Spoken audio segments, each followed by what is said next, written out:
یہ کہانی مونٹانا کے ایک کسینو کی ہے جہاں عجیب و غریب قسم کے واقعات رونما ہونا شروع ہو گئے تھے۔ اس کسینو میں اینڈریو نامی ایک شخص کام کرتا تھا۔ اینڈریو بتاتا ہے کہ اس جگہ کا پرانا مالک ولبر تھا اور اس کا کہنا تھا کہ یہ جگہ پراسرار تھی۔ مجھے کبھی اس پر اعتبار نہیں آیا۔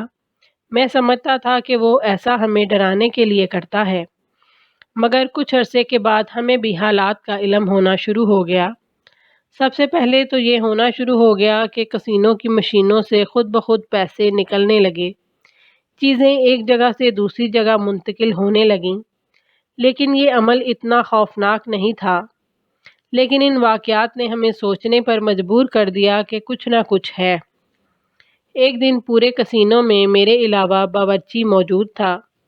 باورچی مجھے 3-4 روز قبل ایک خاتون کے نظر آنے کا واقعہ سنا رہا تھا۔ جب ہم اس جگہ پر پہنچے تو وہاں کوئی نہیں تھا۔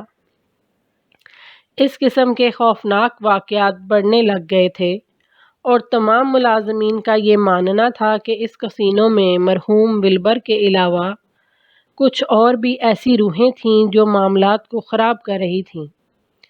اس روز ہم اوپر بولنگ روم میں گئے۔ اس حال نما کمرے میں مالکان کے آنے سے پہلے اندھیرا رہتا اور یہ کمرہ ہمیشہ ٹھنڈا رہتا۔ جب یہاں اندھیرا ہوتا تو کسی کے قدموں کی چاپ سنائی دیتی اور ایسا لگتا کہ کوئی شخص ہماری طرف آ رہا ہو، لیکن وہاں کبھی کوئی نہ ہوتا۔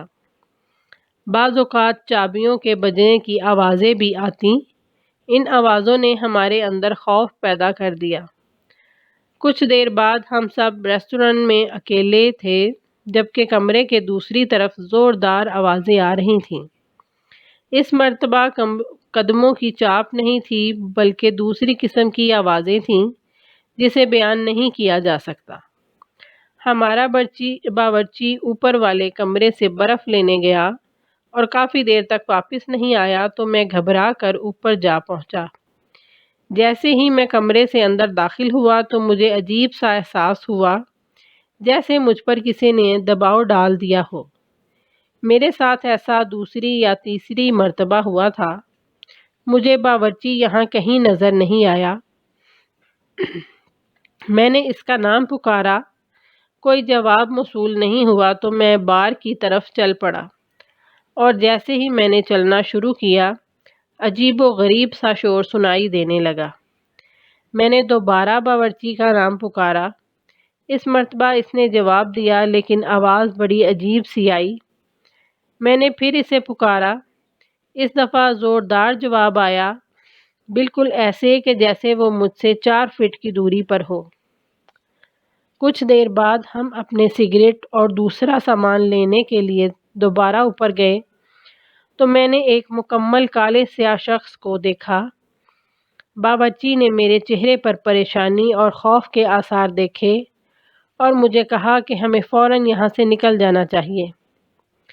میں نے بعد میں پتہ چلایا تو علم ہوا کہ ولبر سوئمنگ پول میں نہاتے ہوئے ہلاک ہوا۔ اس کے بعد میں نے اس کسینو کی ملازمت چھوڑ دی۔